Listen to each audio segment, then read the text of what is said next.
오늘 그슬린 인생을 향한 은혜라는 제목의 말씀을 함께 좀 여러분과 나누고 기도해 보려고 합니다. 얼마 전에 우리는 한 사람의 공직자를 세우는 과정에서 나라가 반으로 갈린 경험을 했습니다. 나라가 반으로 갈렸던 것 같아요. 그래서 이 사람을 세워야 된다, 이 사람은 안 된다. 그것으로 인하여서 새싸움도 하고 숫싸움도 하고 정말로 나라가 많이 시끄러웠습니다. 지금도 그 여파가 끝나진 않은 것 같습니다. 어찌되었건 간에 서로가 나라를 생각하는 마음은 분명히 있기에 또 서로의 방식으로 나라를 사랑하고자 하는 그 모습들을 또 서로를 존중해야 될 필요도 분명히 있을 것 같은데 앞으로 좀 안 싸웠으면 좋겠습니다. 그리고 교회 안에서도 그런 얘기로 서로 안 싸웠으면 좋겠습니다. 정치 얘기하지 마십시오. 왜 그런 말씀을 드리냐면요, 오늘 이 말씀이 사실은 그 방금 말한 그 청문회, 공직자를 세우는 과정에서 그런 청문회가 있지 않습니까? 그것과 굉장히 유사한 모습의 상황이 지금 벌어지고 있기 때문입니다. 사전 검증이라는 것이 있죠. 누군가를 세우는 데 있어서, 누군가를 이제 어떤 국가의 직책에 세우고 임명하는 데 있어서 과연 이 사람이 자격이 있느냐 없느냐, 또는 이 사람의 도덕성에 흠결이 있느냐 없느냐를 이제 확인해보고 점검하고, 때로는 안 되겠다 싶으면은 또 이제 중간에 탈락하도록 권면하기도 하고요. 또는 본인이 사퇴하기도 하고 또 그 길을 가고자 또 끝까지 가는 사람도 분명히 있고, 하여간 이 청문회라는 과정, 검증이라는 과정이라는 이 청문회에서 오늘 본문이 여호수아라는 이 대제사장 여호수아를 검증하는 하나의 자리로 저는 이 말씀을 보면서 좀 읽혀졌습니다. 대제사장 여호수아의 청문회장이 바로 오늘 스가랴 3장 1절에서 5절까지의 상황입니다. 여호수아를 사이에 두고요, 천사가 서 있습니다. 그리고 사단이 있습니다. 그리고 그 사이에 만물의 주관자이시며 창조주이신 하나님께서 본문의 등장인물 그들과 그리고 오늘 말씀을 보고 있는 우리들에게 현재 말씀하고 계십니다. 결론부터 말씀드리면요, 양쪽의 편을 드시는 게 아니라 하나님은 하나님의 말씀을 하고 계시다는 것입니다. 이 청문회의 맥락을 한번 살펴보겠습니다. 이 청문회의 맥락을 살펴보기 위해서 우리는 당사자인 대제사장 여호수아가 누구인지 한번 살펴봐야겠습니다. 모세의 후계자로서 이스라엘 백성들을 가나안에서 이끌어냈던 그 여호수아가 아니죠. 이 사람은 다른 사람이죠. 본문에 나온 이 여호수아는 바벨론의 포로로 잡혀 있었을 때 포로 생활에서 포로로 살아가고 있던 백성들을 이끌어 예루살렘으로 돌아온 귀환 대회에 속한 그 지도자 중에 한 명이었습니다. 이 사람의 이야기는 포로기 이후에 예루살렘으로 돌아오는 이스라엘 백성들의 이야기, 주로 에스라, 학개 이런 성경 안에서 자주 언급이 됩니다. 에스라서에서는 이렇게 등장을 합니다. 에스라 3장 2절을 제가 한번 읽어볼게요. 요사닥의 아들 예수아와 그의 형제 제사장들과 스알디엘의 아들 스룹바벨과 그의 형제들이 다 일어나 이스라엘 하나님의 제단을 만들고 하나님의 사람 모세의 율법에 기록한 대로 번제를 그 위에서 드리려 할세라는 말씀 보면은 맨 앞에 누가 나오냐면요, 요사닥의 아들 예수아라는 사람이 나옵니다. 조금 성경의 지식이 있는 분들은 아시죠? 예수아하고 여호수아가 같은 이름인 거 아시죠? 쉽게 말해서 철자는 똑같은데 발음이 약간 다르게 나중에 읽혀졌다는 겁니다. 그래서 예수아는 여호수아와 같은 사람입니다. 예수아 또는 여호수아라는 이름의 의미는 여호와는 구원이라는 뜻이죠. 바벨론으로 포로로 잡혀갔던 요사닥의 아들로서 대제사장, 제사장 집안의 사람이었습니다. 스룹바벨과 함께 포로에서 귀환해서 성전 재건의 결정적인 역할을 했던 사람이에요. 그의 이름에 걸맞는 삶을 살았습니다. 백성들을 구원하는 데 일조했기 때문이죠. 여호수아는 그 귀환대에서 제사장을 대표하는 제사장이었고요, 고국에 돌아온 백성들의 영적인 지도자였습니다. 지금 본문은 스가랴 선지자의 환상이 이야기되고 있어요. 스가랴 선지자가 지금 환상을 보고 있는데 그 환상 중에 3장에서 여호와의 천사 앞에 선 여호수아의 청문회 장면이 환상으로 보여지고 있는 지금 상황입니다. 스가랴가 목격하는 환상, 아까도 말씀드렸지만 여호와의 천사 앞에 서 있는 여호수아, 그리고 사탄이 이 여호수아를 대적하고 있습니다. 이 대적하는 내용이 어떤 내용이라고는 성경은 정확하게 말하고 있지는 않아요. 그런데 이 사단이 어떤 인물이라긴 그렇고 뭐라고 해야 되죠? 어떤 놈? 어떤 존재? 사단이 기본적으로 어떤 존재인지 아시죠? 대적하는 존재, 공격하는 존재, 이런 존재를 사단입니다. 원어상의 의미에서도 대적한다라는 의미가 이 사단에는 뜻이 들어있어요.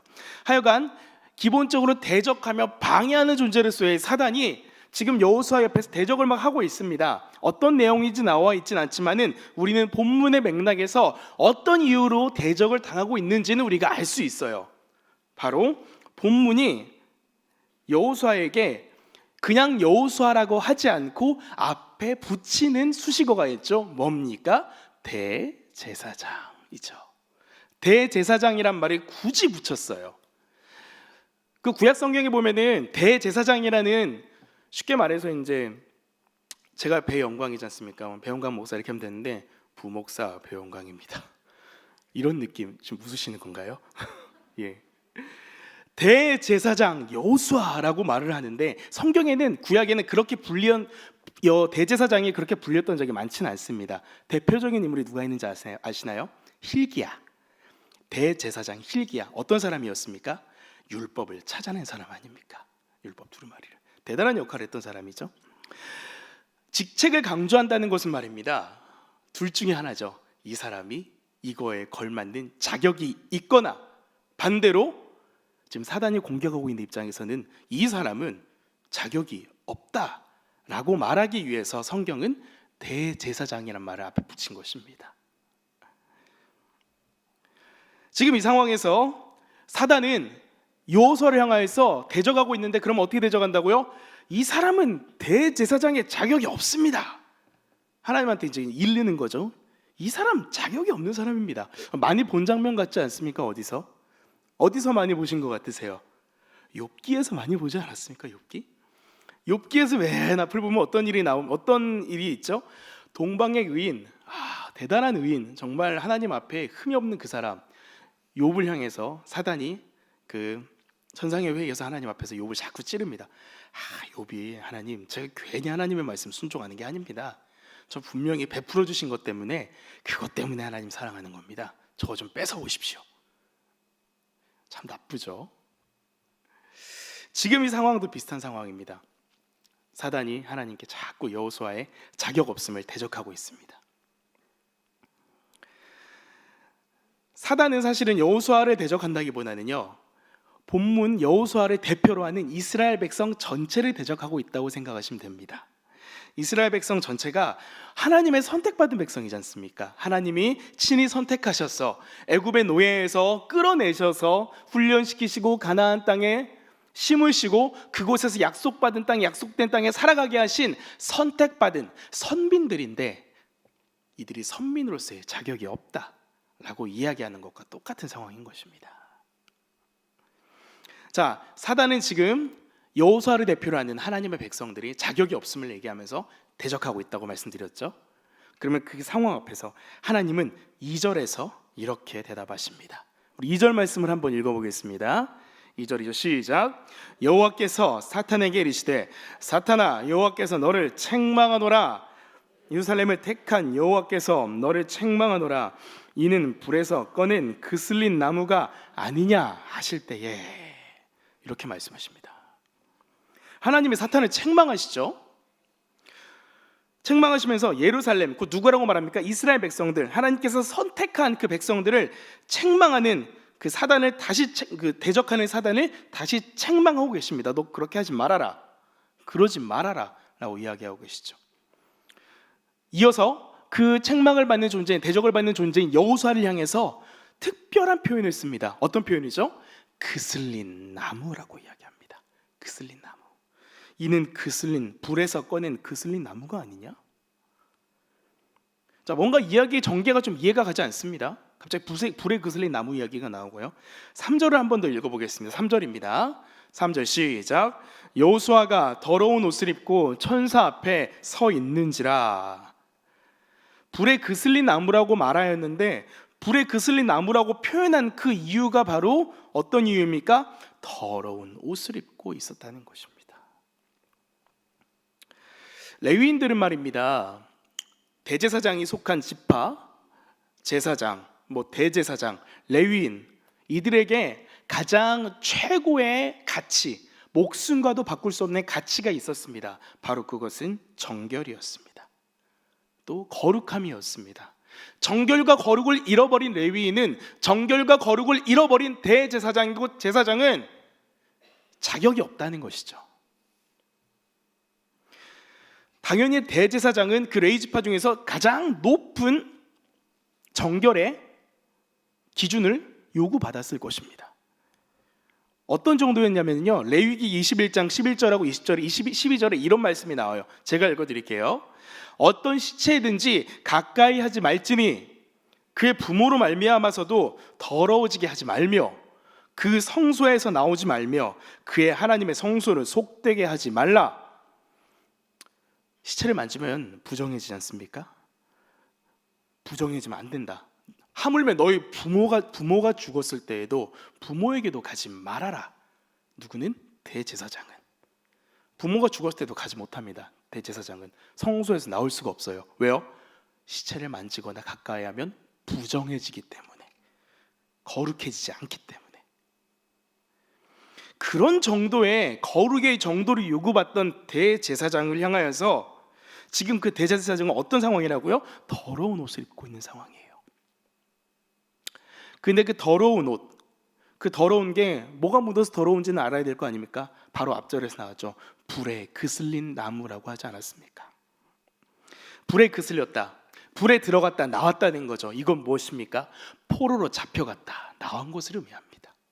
하나님께서 이스라엘 백성들을 너무너무 사랑하셨지만 그들의 죄와 그들의 교만함을 더 이상 묵과하실 수 없어서 70년이라는 포로의 시간을 보내버리십니다. 이건 하나님이 그들에게 주실 수 있었던 최고의 형벌이었어요. 심판이었어요. 그들은 그 심판 안에 들어갔다 돌아왔습니다. 그런데 죽지는 않았습니다. 죽을 만큼 하나님이 그들에게 벌하시진 않으셨어요. 하지만 그 심판의 불에 새까맣게 타서 돌아온 겁니다. 몸에 수검덩이가 잔뜩 묻어 있고요, 저분해서. 그래서 하나님은 그들을 향해서 불에 그슬린 나무라고 이야기하십니다. 그런데 여러분, 여기에 하나님의 은혜가 있습니다. 여기에 하나님의 은혜가 있다고요. 사단은 하나님의 사람들을 참소합니다. 대적해요. 넌 자격이 없어. 어떻게 너같이 더러운 녀석이 이 하나님의 거룩한 성소에 올 수가 있지? 하나님, 이것 보십시오. 이 인간은 염치도 없습니다. 자기가 저질렀던 죄, 자기가 저질렀던 죄로 말미암아 자기가 당한 그 거룩하지 못함들을 생각하지도 않고 어떻게 당신 앞에 이게 나올 수 있습니까? 당장 쫓아내십시오. 사단 우리에게 자주 이렇게 이야기하지 않나요? 여러분의 마음엔 어떻게 말합니까? 네가 뭔데? 네가 뭐하러 예배까지 올 자격이 있다고 생각해? 당신이 뭔데 무슨 직분을 받아서 봉사를 해? 당신 가정이나 신경 써? 어느 하나 제대로 하는 것도 없으면서 그때 그 저질렀던 죄 생각 안 나? 그걸 가지고 어떻게 교회를 나가나? 이런 마음의 소리 들어보신 적 있지 않습니까? 저는 있어요.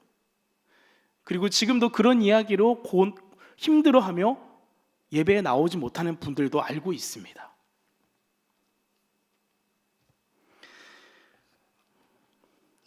이 상황 앞에서 하나님은 그런데 이렇게 대답하세요.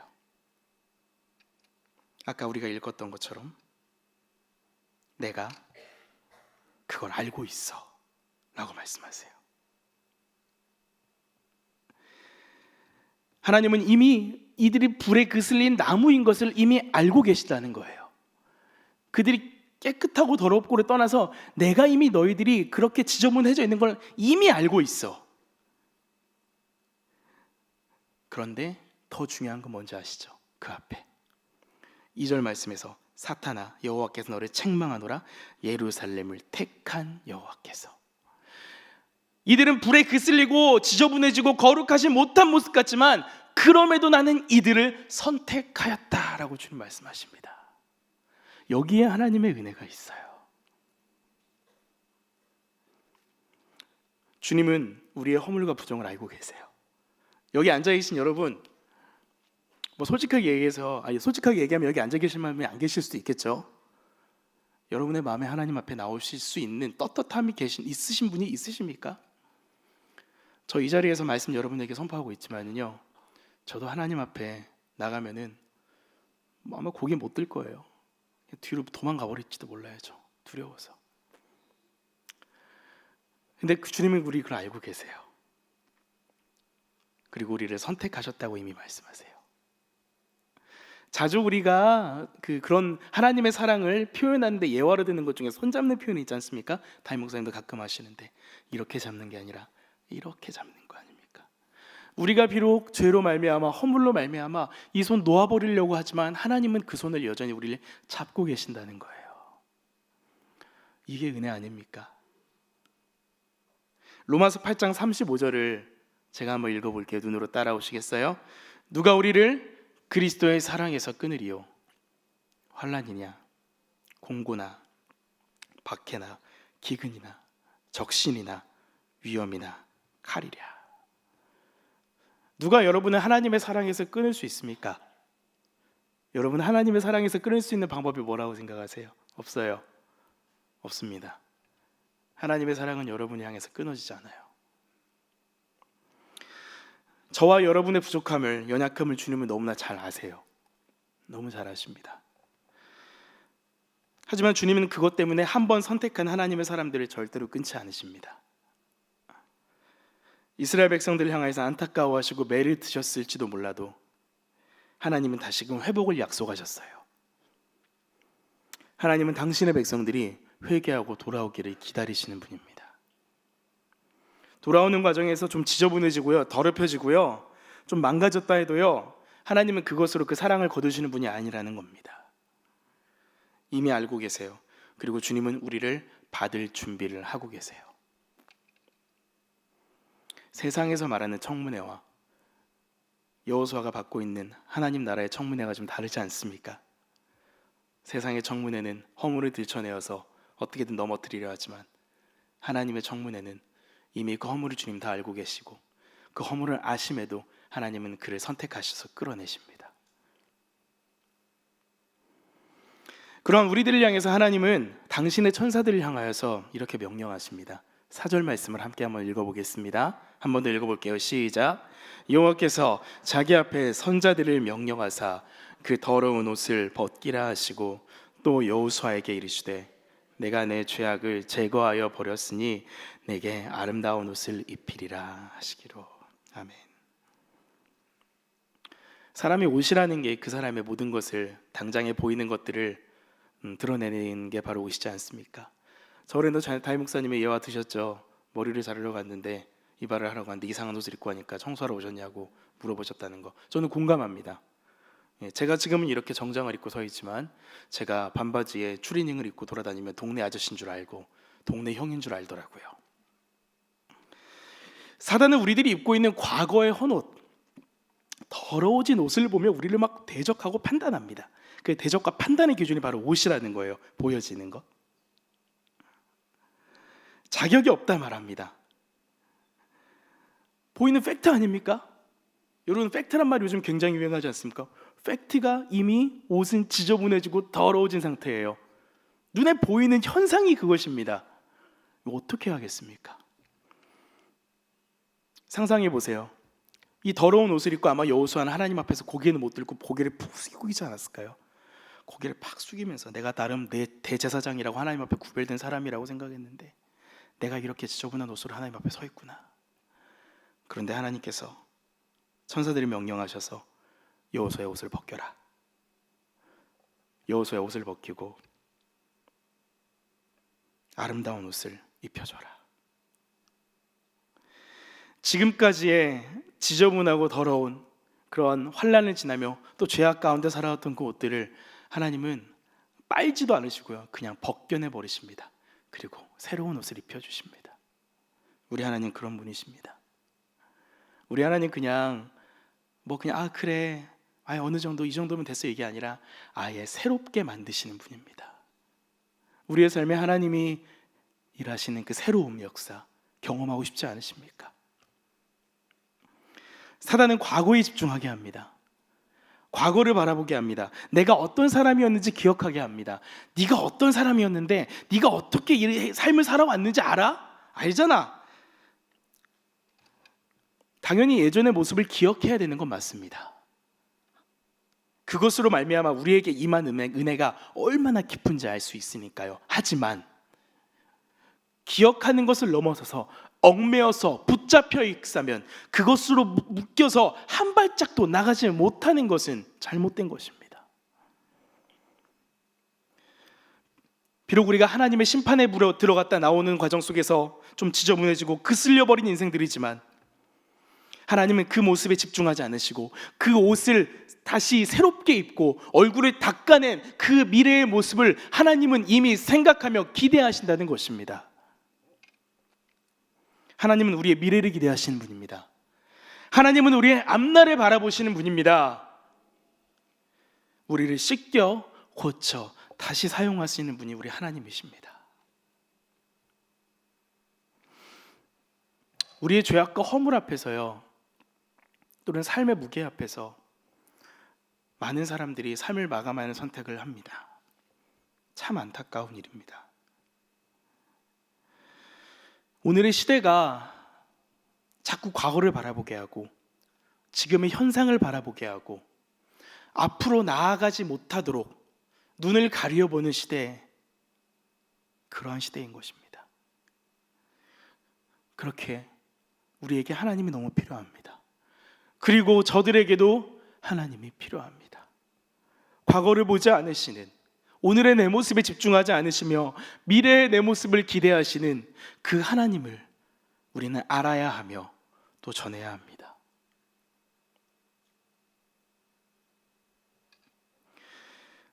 성경에서 우리는 그러한 일을 찾을 수 있죠. 대표적인 인물이 누구입니까? 사도 바울 아닙니까? 초대교회 집사 스데반이 순교하는 과정 속에서 그는 순교의 장면을 두 눈으로 보았습니다. 그리고 이후에 그리스도인들을 죽이고자, 잔멸하고자 그는 지중해 세계 방방곡곡을 돌아다니며 그 일을 감당합니다. 마치 그가 이후에 선교 여행을 했던 것처럼 그는 예수 믿는 사람들을 잡아 죽이고자 살인 여행을 했던 사람이었습니다. 그 사도 사울이라고 할게요. 그 사울을 다메섹 도상에서 주님을 만나 주십니다. 그리고 그의 눈은 멀어버리고 다시 눈을 떴을 때는 세상이 아닌 그리스도를 바라보는 눈이 되어 있습니다.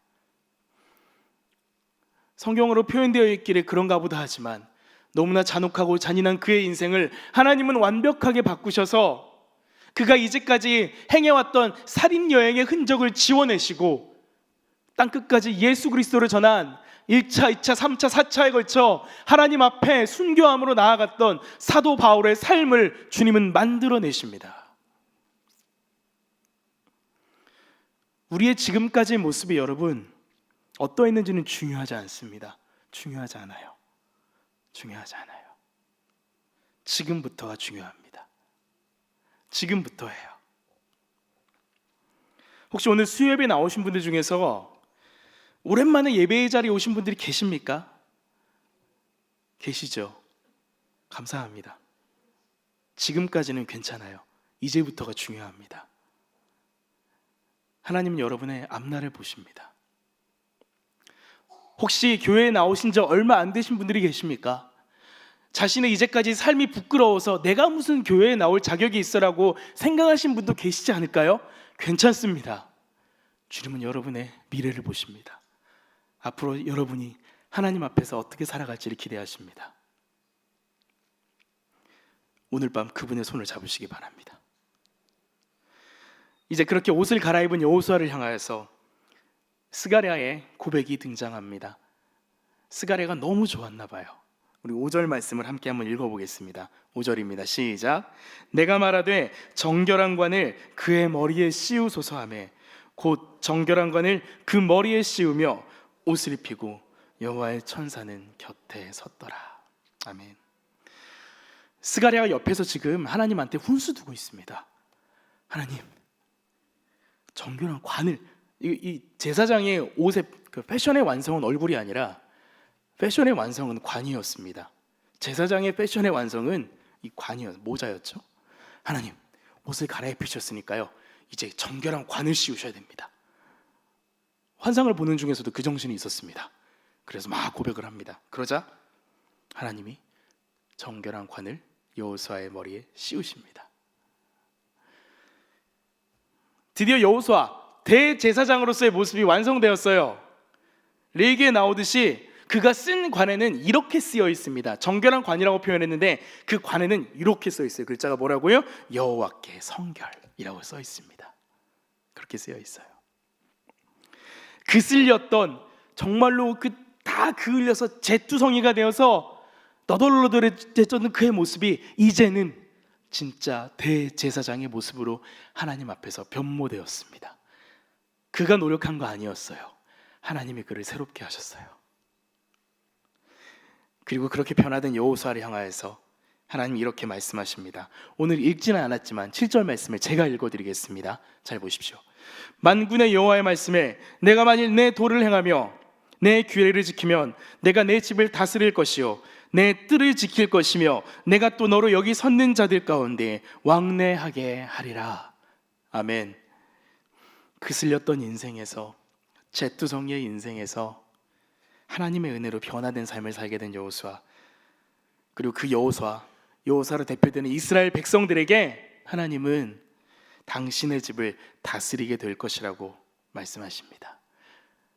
포로의 지경에 있던, 그야말로 종살이를 하던 그런 비천한 삶의 모습에서 이제 너희는 나에게로 와, 너희가 나의 집을 다스리게 될 거야, 너희와 나와 함께 하게 될 거야. 세상 가운데 보냄받은 대제사장, 세상 속에 보냄받아 그곳에서 하나님의 성전을 세워가고 예배를 완성하고 하나님의 나라를 선포하는 대제사장이요 하나님의 선택된 백성들, 그들이 바로 우리들이 되길 소망합니다. 그들이 그 당시에 예언의 대상이 아닌 이제 오늘날 하나님은 우리들에게 그것을 부탁하고 계십니다. 여러분이 서 있는 그 자리에서 하나님의 통치를 선포하시기 바랍니다. 여러분이 서 있는 그 자리가 하나님의 나라가 되길 소망합니다. 하나님이 다스리심을 당신이 서 있는 그 자리에서, 여러분이 살아가는 그 처소에서 선포하며 고백하시기 바랍니다. 말씀을 마무리하겠습니다. 사랑하는 여러분, 이제 2019년 벌써 2달밖에 안 남았습니다. 오늘이 10월 마지막 주 수요일입니다. 11월과 12월. 올해를 돌아볼 때 우리 얼마나 하나님 앞에 정결하고 거룩했을까요? 하나님 앞에 쓰임받기도 참 어려운 인생, 참 떳떳하게 서 있을 수도 없는 저의 모습이었는데, 지금 말씀을 전하는 저조차도 목사라는 이름으로 불리우기 참 부끄러운 때가 한두 번이 아닙니다. 세상의 청문회를요, 앞서서 얘기했던 세상의 청문회를 저와 여러분에게 적용한다면요, 우리는 이 자리에서 있을 수 없어요. 우리는 그냥 나가야 돼요. 그런데 하나님은 당신의 청문회에서 우리들을 향하여서 은혜를 베푸십니다. 괜찮아, 내가 알고 있어. 내가 너를 새롭게 할게. 우리에게 아름다운 성도의 옷을 입혀주시는 그 은혜, 그슬린 인생들을 향한 하나님의 은혜가 우리에게 있습니다. 우리 그분을 더 사랑하길 원합니다. 우리 그분을 더 따르기 원합니다. 그로 말미암아 그분 앞에 그분의 집을 다스리는 거룩한 제사장 나라요 하나님의 백성이 되는 우리가 되길 주님의 이름으로 축복합니다.